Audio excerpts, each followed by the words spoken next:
अस्सलाम वालेकुम नाज़रीन, वॉइस ऑफ हयात में खुशामदीद। चैनल को सब्सक्राइब करके लाइक एंड कमेंट भी कर दीजिएगा।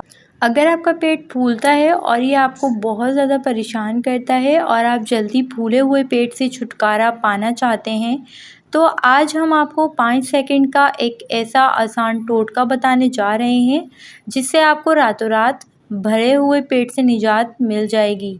बस एक छोटा सा काम करो और सो जाओ। और वो छोटी सी बात ये है कि थोड़ा सा ज़ैतून का तेल अपनी उंगली पर लेना है और उसे रात को सोने से पहले अपनी नाक पर लगाना है। 1 मिनट बाद नाक पर हल्के हाथ से मसाज करें और फिर सो जाना है। सुबह उठकर नीम गर्म पानी से गुस्ल करें। चंद 2-3 हफ्तों में ही ऐसा करने से आपके पेट की चर्बी मुकम्मल तौर पर पिघल जाएगी और लटका हुआ पेट अंदर हो जाएगा और आप दोबारा स्मार्ट लगेंगे। खीरा कुचला हुआ 1 अदद, अदरक 1 इंच की टुकड़ा। 1 कप पानी के साथ इन दोनों अज्जा को ब्लेंड करें और सिर्फ 1 चुटकी कलौंजी मिलाकर सुबह के वक्त नाश्ते से 1 घंटे पहले पी लें। सिर्फ 30 दिन के अंदर बाकायदगी के इस्तेमाल से आपका बढ़ा हुआ पेट अंदर हो जाएगा। हरा धनिया की सिर्फ पत्तियां लेनी हैं, ये भी वज़न कम करती हैं, जबकि इसकी जो डंडियां होती हैं वो वज़न बढ़ाती हैं।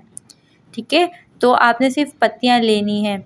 लीमू और एलोवेरा जो जेल होता है फ़ैट को कम करने में अहम किरदार अदा करता है। साथ साथ अपनी ग़िज़ा का ख़ास ख्याल रखिए और हर खाने के बाद कम से कम 1 घंटे तक आपने पानी पीने से गुरेज करें। ज़ीरे में ये 2 चीज़ें मिलाकर खाने से तरबूज की तरह लटका हुआ पेट चंद दिनों में कमर के साथ होगा। ज़ीरे से पेट कम करने का तरीका। अक्सर लोगों का पेट तरबूज की तरह लटका हुआ होता है और वो उन्हें कम करने के लिए बहुत सारी कोशिशें करते हैं, लेकिन कोई फ़ायदा नहीं होता। इस नुस्खे को बनाने के लिए क्या-क्या चीज़ें चाहिए होंगी? ज़ीरा, सौंफ, बर्क सदाब, अजवाइन 50-50 ग्राम लेंगे। बनाने का तरीका, इन सब चीज़ों को मिक्सी में डालकर बारीक पीस लें।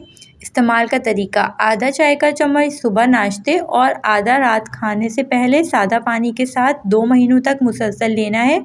इंशाल्लाह ताला ठीक हो जाएगा। आई होप आपको वीडियो अच्छी लगी होगी, तो चैनल को सब्सक्राइब करना नहीं भूलिएगा। बेल आइकन भी प्रेस कर दें ताकि मेरी आने वाली वीडियोस आप तक पहुंच सकें। मिलेंगे नेक्स्ट वीडियो में। टिल देन, अल्लाह हाफिज़।